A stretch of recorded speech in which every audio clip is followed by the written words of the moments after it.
switch to the second part presented by Roxana on superconductivity. Can you share the screen, Roxana? Yes, sure. Okay, let me see. So just one quick thing that I want to mention. There was a question during the at the end of the main presentation regarding to show that the green function is indeed a 2x2 generalization method. I'm not going to describe this, but I just want to mention that I updated the presentation and I put 2 supplementary slides at the end that shows the Nambu-Korkos formalism, and indeed that the diagonal elements, the normal state green functions, are basically pairs of they annihilate and then create in the same state as in the normal state, while the off-diagonal terms are basically Cooper pairs. As you can see here, they either destroy or they create, and the states are with opposite momentum and opposite spin. Yeah, so just for the previous talk.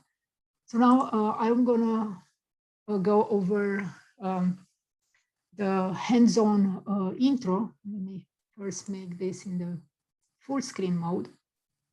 So, so in this case, I'm going to go over some of the main input variables that we are using in the superconducting module, and with reference to the 2 examples that we are going to look at today on LED and MGB2. So we are going to look a bit at input variables and some output files, and just briefly mention the structure of the code. This was done quite in detail by Hyun Jung on Tuesday. And then there are some additional notes that there are also the same notes. I think they are also in the PDF tutorial. So just to start, so the first example that we are going to look at today is in fact the for LED. So in this case, we don't have to solve the anisotropic Migdal-Eliashberg equations because LED it has a single gap and which is isotropic. So we can do a simpler thing. So we can solve the isotropic Migdal-Eliashberg. So this equation have a similar form as the ones that I show in the main talk. The only difference is that now we did a summation over the Fermi surface again. So you see that we don't have a band and momentum dependence. But the input that we need here, it's basically the same. We need to estimate the electron-phonon coupling strength. In this case is the isotropic one. That also, for this, we basically need electron-phonon matrix elements. And to do this in superconductivity, and this is mostly because of the anisotropic calculations, because superconductivity calculation in itself is quite expensive, and sometimes you want to restart the calculation at specific temperature. We first write the relevant electron-phonon matrix elements to a file. And this is done by calling this input flag in the EPW input. Then here, as you have seen before, to calculate lambda, we need to do a summation over k points. And we can do this using a finer mesh by calling the MP mesh k true, or if you want to do it on the full mesh, you can just leave this as false. And also we are using, since these equations basically already assume that the superconducting pairing occurs within an energy window, we are restricted to this Fermi window defined by FST. And here I put 0.4 eV, but really depends on the relevant bands that you have at the Fermi level in your system. But in general, you don't have to probably go more than 0.4 electron volts. And depending on the value of the FST, you need to provide a Gaussian smearing. And I guess the rule of thumb is because the Gaussian smearing decays quite fast, it should be at about 1/4 of 1/5, as Manos also mentioned, of the FS stick. Yeah, so these are kind of the main parameters that you need to worry about when you solve the isotropic equations. And besides this, you also need this flag Eliashberg-True, L-iso. This mentions that you are using the isotropic case, and Elimag, this tells you that you are solving the equations on the imaginary frequency axis. So then other parameter that we need to put here, you need to provide a value for the Coulomb parameter. This you decide based on experiment, or maybe you have done an ab initio calculation outside EPW to get an idea of what mu star is. Sometimes one thing is that you can take different values and then you redo the calculation and you can see how your basically the TC changes with mu star. One important thing that variable is the cutoff in the Matsubara frequency. So this is in terms of units of electron volts. Here for this exercise, I think I forgot the unit here. It was set, for instance, for 0.1. And this will be the upper limit.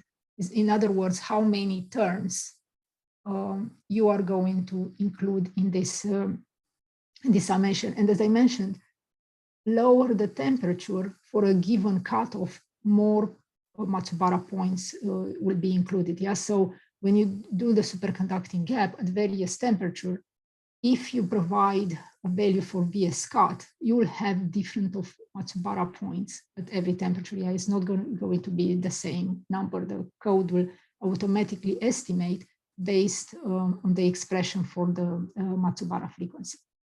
And T is basically the temperature at which the equations will be solved. And again, this can be inputted in the forms that have already been shown. You can specifically give 2 values and then the step and the NS step that will give a step. Or if you don't want evenly distributed values, you can just give as many as you want.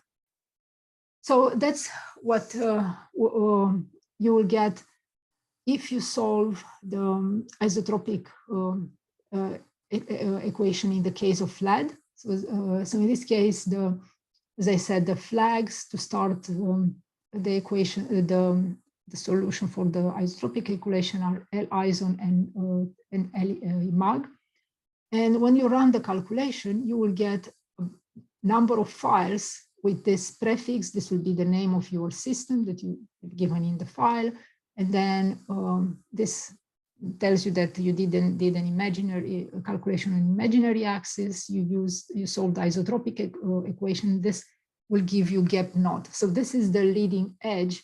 So since in superconductivity we talk about values of milli-electron volts, basically delta naught, the superconducting edge, it's basically the gap at the 0 Matsubara frequency. So it's this in this limit. And this XX just will be the temperature. Yes, I mean, instead of here, if let's say we did a calculation at 0.3 Kelvin, this will be 0.3. So that's, so if you plot this file at the specific temperature, you will get a plot like this. Yeah, so this is delta as a function of energy of the Matsubara frequency. And as I said, the leading gap edge is this value at the first Matsubara frequency. And if you collect this D naught from different files, and then you plot them as a function of T, that's the plot that shows you the superconducting gap. Yeah, so as you remember from my presentation, I said that the superconducting gap has the largest value in the 0K limit. So this, if you extrapolate, it goes to 0, and then the gap goes to 0, disappears at the TC. So this point is defined, the TC is defined as the temperature at which the leading or the superconducting gap edge goes to 0. We have also implemented just recently, and you can do this part, you can test this part, the school, for the school, we can, this is only for the isotropic case. You can, in principle, rewrite the isotropic Migdal-Eliashberg equation in a linearized form. So this means that the problem near TC, as I said, since delta goes to 0, you can reduce the system of equation to a linear matrix equation for delta that has a form like this. So by doing this, you can basically directly estimate the critical temperature. In this case, you are not going to have any information about the value of the superconducting gap, yeah, away from TC. And this is again an example in the case of lead. So in this case, the TC, when you to use these options, you will need to use these flags inside the input file. You need to say TC linear true, and then there are two solvers for this linear matrix equation. One is the power method, which is the default and it's very stable, and the other one is I think. Now I don't remember, I think it's a LAPACK method. So in this case, you will get the code will print a bunch of eigenvalues at every temperature at which the equation is solved, and the TC is defined at the value at which the maximum eigenvalue is close to 1. So here you will see that this is roughly 6.5, and you can see it's in good agreement with the solution that you find by solving the full gap equation as a function of T. So that kind of can be used as a starting point to get an idea about what critical temperature your system is going to have. This is an alternative basically to Ellendine's equation for TC. So now you can also do an analytic continuation, yeah, from the imaginary axis to the real axis. In order to do that, you can use either a PADE continuation or this analytic continuation, and they are called by these two flags. And at the end of a calculation with LPADE or L-Acon true, you will get additional files that have similar labels, yeah, ISO, if it's an isotropic calculation, and this just signifies what method had been used. And again, here, this is the temperature. So when you go from this imaginary axis to real axis, and let's say now, so in this case, delta was a real function, but the imaginary, the energy was, you were on the imaginary axis. When you do the analytic continuation, delta and z are complex functions, so they have a real and an imaginary part, but by the frequency is real. Yeah, so you will get in the file there are two columns. One column corresponds to the real delta and the imaginary delta. Yeah, and as you can see here, these are the two methods. So for lead, this is the PADE, and this is the analytic continuation. So you see that they are in very good agreement. And what's important is that while the gap in the imaginary gap solution, sorry, the gap solution on the imaginary axis is structureless, and that's why you cannot get any information regarding properties in real space, like quasi-particle density of states or spectral function. The solution on the real axis has some structure, and the main structure is on the scale of the phonon energy. Yeah, so if we look here, this happens at the scale of below 10 millielectron volts. So, and if you plot the phonon density of states in lead, you will see that the main peaks in Eliashberg spectral function are at about the same values that you see the structure here. Yeah. Roxana, So now, do you want yes. to take some questions that are yeah, relevant? sure. Or Oh, I see there are not that many questions, so I'll just ask one that is relevant. So from Roman, which further information, but I think it's from 2 slides ago, which further information can I get from the behavior of delta I omega for higher Matsubara frequencies? You don't get information, but they are important for converging the calculation. It's just numerics. I didn't see the question, but I hope.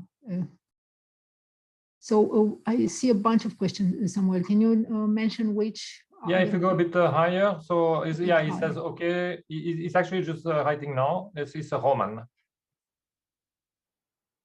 Down or up? Roman, no, the last one, Roman Lucreti. Okay.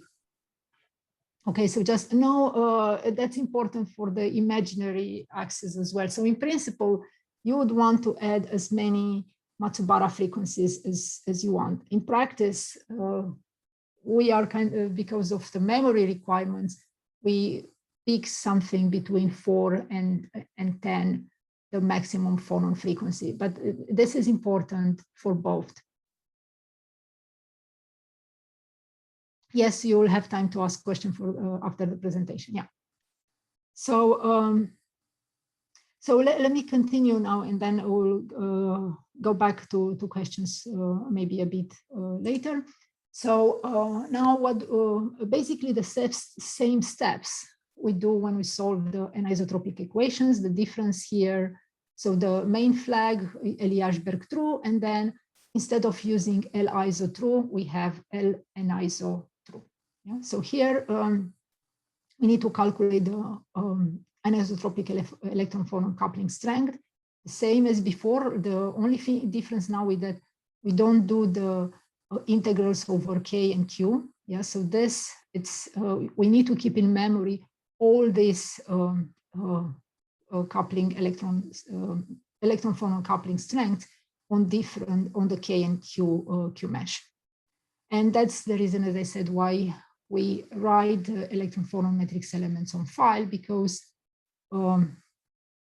if we want to restart the Migdal-Eliashberg equations, we don't want to repeat the calculation where we calculate the electron-phonon matrix elements. This part is exactly similar with what was mentioned on the previous methodology for the isotropic case. Now, exactly, you still need to provide a mu star. You also need to worry about the sum of the Matsubara frequency, and to provide the temperature at which you want the equations to be solved. And you still need to provide a smearing, Gaussian smearing, that will be taken into account in this delta functions here. So now, what do you actually get? Because there are quite a lot of files that are generated. So first thing, just by using this flag Eliashberg true, you will get, and this I could have mentioned for lead as well. This is true for just by using this flag.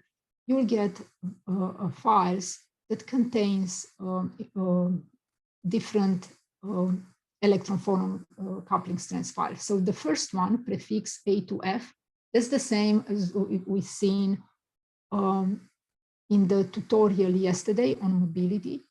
This is the double delta Eliashberg spectral function. And this is written in this file here. And if you plot it, I will show the plots right away, you'll get the spectral isotropic spectral function.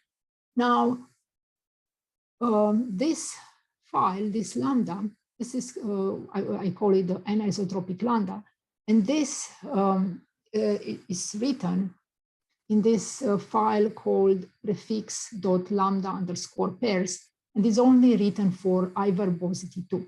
And this gives you an idea. This is a normalized plot here that we are showing. So we normalize to the largest electron-phonon coupling strength, but it kind of gives you an idea about the strength of the electron-phonon interaction between different pairs. If you do an integration over one of the Fermi surface, so in other words, if you integrate over Q, you will get this, I would say, anisotropic lambda, which is also connected with the mass renormalization function. Yeah? And these examples are in the case of MGB2. So you can see here that even in lambda, you can see the distribution of the electron-phonon coupling in two different regions. So this will correspond to the sigma bands, and this will correspond to the sorry, I think this is pi band, and this will be the coupling in the sigma bands. So the values that are plotted here are the limit are basically for the zero Matsubara frequency. And the last plot, as I said, this will be the same that you already did in the exercise for lead yesterday.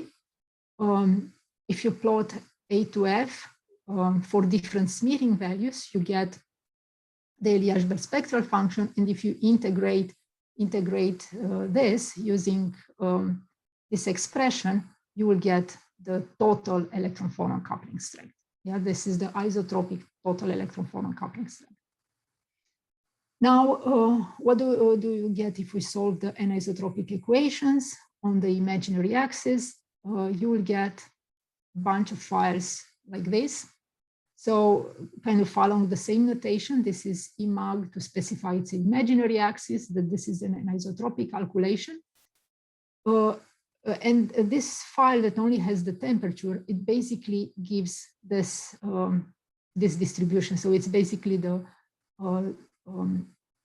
mass renormalization function and the superconducting gap function as a function of omega. Here it should have been I omega, since this is on imaginary axis. Now, this other file, which has the index, this subscript gap 0, it only gives the value at the 0 Matsubara frequency. So basically it's the leading superconducting gap.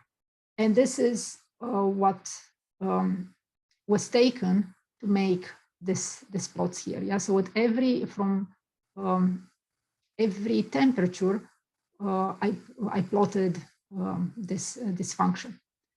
And second, if you want to plot the gap on the Fermi surface, there are also this cube file that are generated, and they can be plotted with Vesta.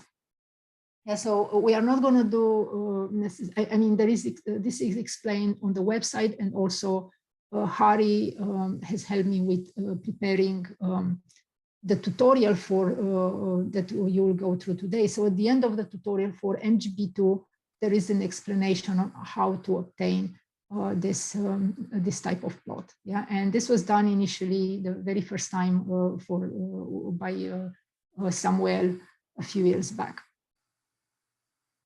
So now you can do you can go from the imaginary axis to real axis, and the analytic continuation, it is implemented, but it's very expensive. And so I usually only do a Pade continuation to the real axis when I solve the anisotropic equations. Yeah, so that's so right now you are seeing fewer points because about 50% of the points were excluded. Otherwise, the plots are the size of the image is just too large. Yeah? But that's you see again that you have structure in the real axis solutions. And again, if you look at the Eliashberg spectral function for MGB2, you will see that this is the relevant energy for the phonon modes that couple to the electrons at the Fermi level. So this plot I already showed in the talk today. If you've now found the solution on the real axis, you can get the quasi-particle density of states, and you will get a file for every temperature. Yeah, so in this case, that's the for MGB2 again. This is the superconducting gap due to the pi state, and this is the superconducting gap due to the sigma states. Yeah, so these two peaks signify that MgB2 is a two-gap superconductor. And finally, I'm just going to get through a bit through a running setup. Yes, this has already been discussed in many details, both on Tuesday and Wednesday, so I'm not going to say too many things, but one important thing that you need to keep in mind that when you solve the anisotropic Migdal-Eliashberg equation, you need to define both your fine K and Q grids need to be uniform. So you cannot use random meshes, and they need to be commensurate. Yeah, so this is a requirement because of the way the equation are solved self-consistently. Then, if you just if you want to do a superconductivity calculation, as I said, you need to write the electron-phonon matrix elements to file. And these are going to be written in a directory called EPHMAT XX, and you will have one directory per CPU. That's how the current implementation is done. And in this, this is going to be written in a directory called prefix EPHMAT. And inside this directory, you're going to have a file for electron-phonon matrix elements, one per CPU. And you are going to have, in addition to this, you are going to have three more files. One is with the frequency, one is with the eigenvalues, and the other just gives the mapping between the K and K plus Q. Then if you set the Eliashberg true, you basically you are telling the code that it expects if you are only setting Eliashberg true, in fact, you are only going to get the isotropic and anisotropic electron-phonon coupling strengths. Yeah, you can still do this, and you will get those value plots for files that you can plot lambda.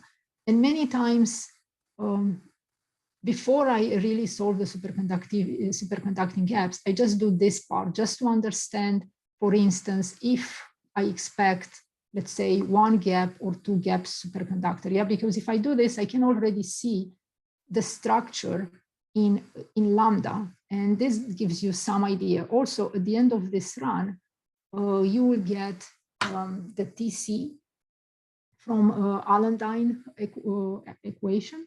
So you already can have some idea about the critical temperature. Sorry, I need to go back here.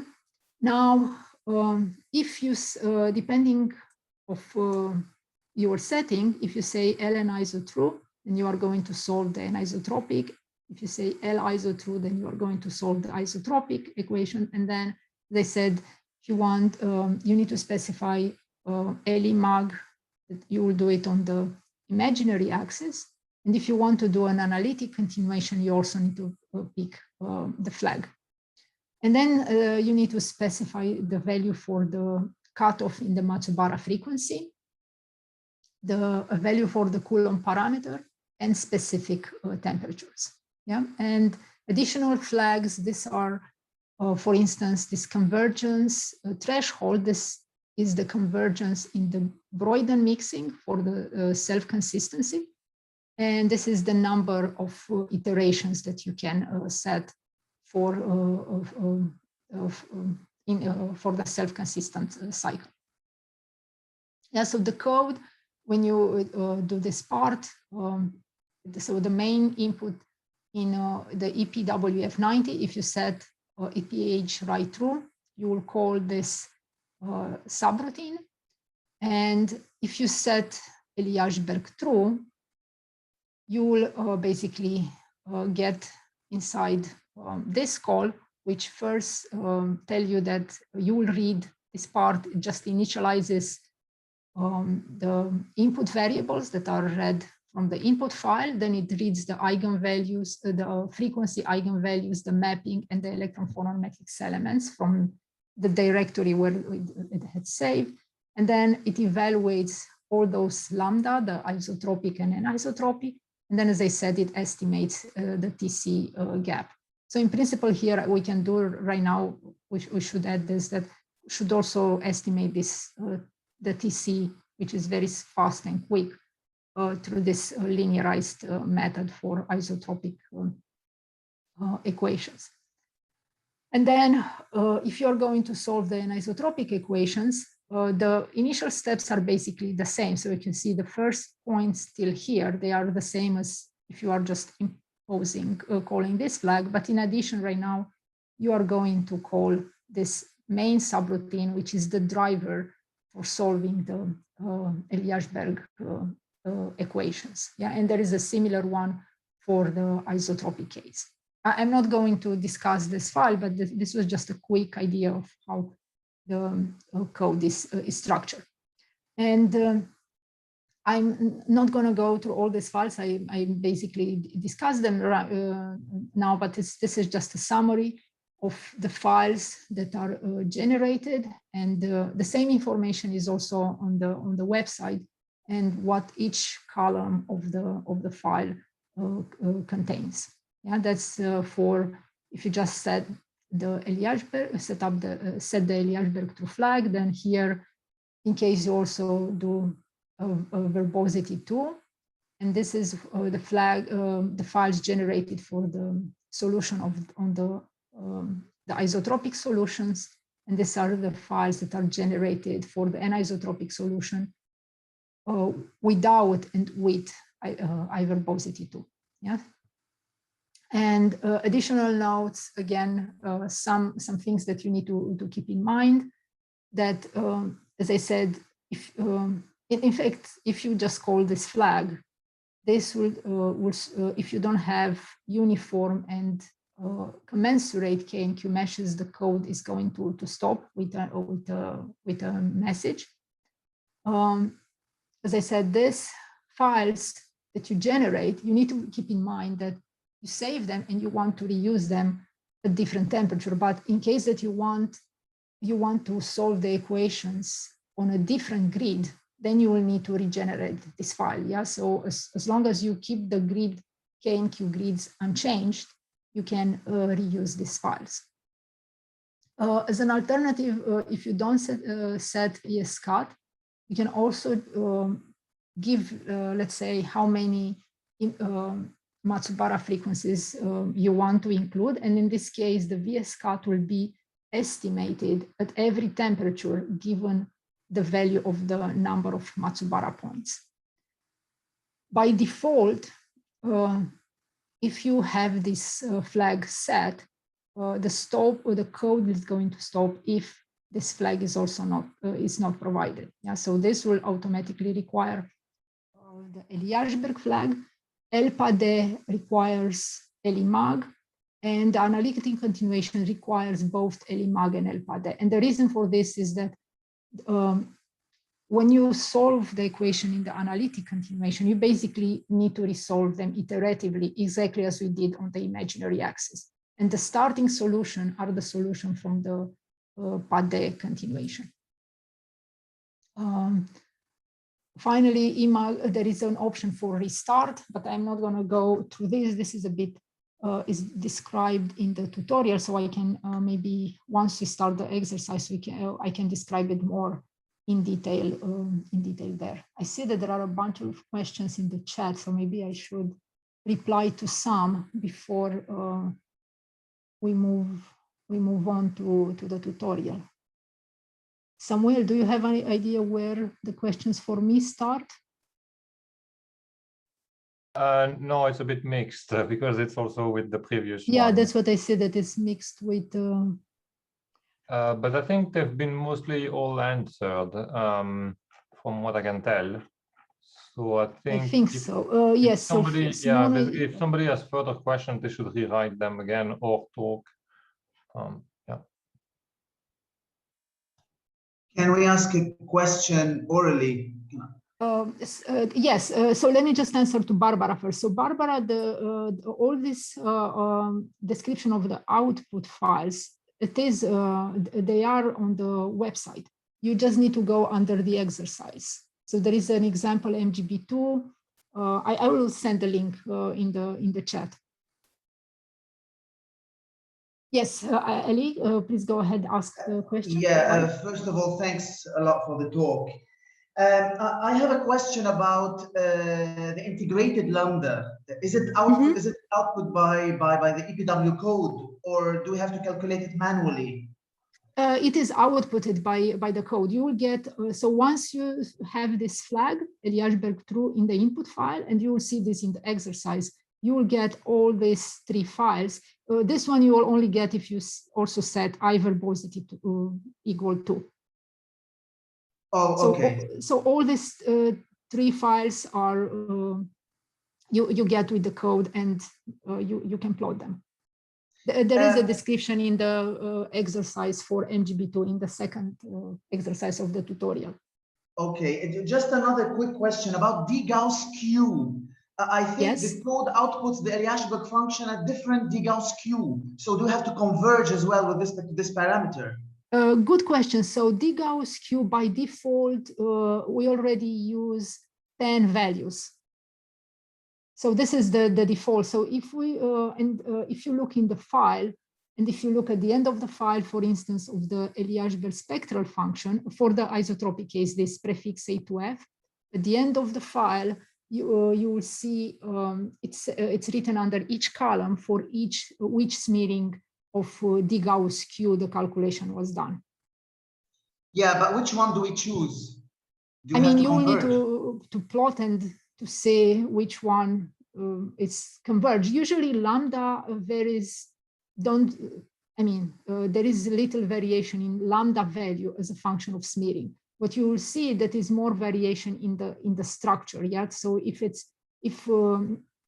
dgauss is too small, you will have a lot of like small peaks, like almost noise. So you want a value that gives a smeared value, but not too smeared that you just you don't have any features. All right. Thank you very much. Thank you. Welcome. Any additional questions? We'll go through some of these things as we go through the exercise.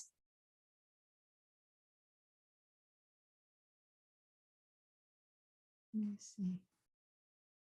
So I think these questions are still not for the superconductivity part. Am I right? Hyunjung.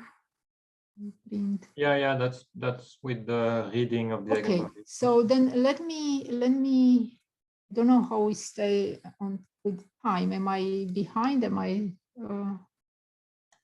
no, it's good. You can share the hands-on. Yeah, I'm